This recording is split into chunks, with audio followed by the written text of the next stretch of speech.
Annalisa Capellini, Donald Trump continue de menacer Téhéran. Hier soir, il a invité les Iraniens à continuer à manifester puisque l'aide est en route. Le régime est de plus en plus isolé. Qui soutient encore les mollahs ? Désormais, plus grand monde, en tout cas certainement pas les alliés historiques du régime, à commencer par la Chine. La Chine qui était le plus important soutien économique de l'Iran. C'était le plus gros importateur de pétrole iranien avec 1,4 million de barils par jour en 2025. Ça représente entre 80 et 90 des exportations totales de pétrole iranien, et tout ça malgré l'embargo. Mais au-delà du pétrole en général, c'est vraiment le partenariat économique avec la Chine qui était très important pour l'Iran. C'était une bouée de sauvetage face aux sanctions occidentales. D'ailleurs, les deux pays sont encore liés par un accord de coopération qui a été signé sur 25 ans et qui les lie jusqu'en 2046, qui prévoit que les Chinois vont investir 400 milliards de dollars dans l'économie iranienne. Sauf que, vous savez bien que la politique étrangère de la Chine est beaucoup plus dictée par l'intérêt économique que par une quelconque fidélité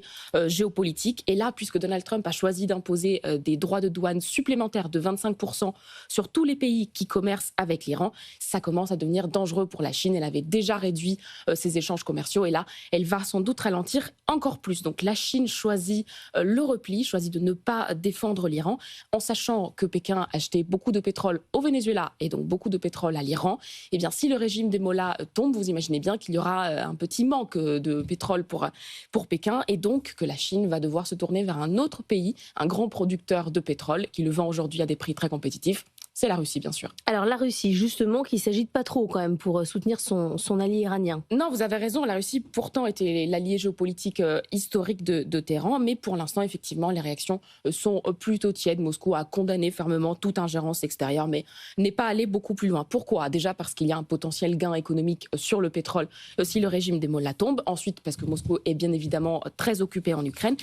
Et surtout parce qu'il n'y a pas de grand intérêt économique pour la Russie en Iran en ce moment. Donc il y a beaucoup à perdre et pas grand-chose à gagner. Alors la Russie veut bien en revanche être une porte de sortie pour les mollahs. On a vu dans la presse britannique que l'ayatollah Khamenei envisage une évacuation éventuelle vers Moscou en cas de gros problèmes. Et puis on lit dans la presse russe que les réserves d'or iraniennes commencent à être acheminées vers Moscou. Donc oui, pourquoi pas une porte de sortie, mais pas plus. Hors de question par exemple de soutenir les Iraniens avec une intervention militaire directe, comme ça avait été le cas pour Bachar al-Assad en Syrie. Donc pour Poutine, l'Iran est un allié utile surtout dans un prisme anti-occidental, mais qui ne justifie pas du tout un affrontement direct avec les États-Unis. Merci beaucoup, Annalisa Capellini.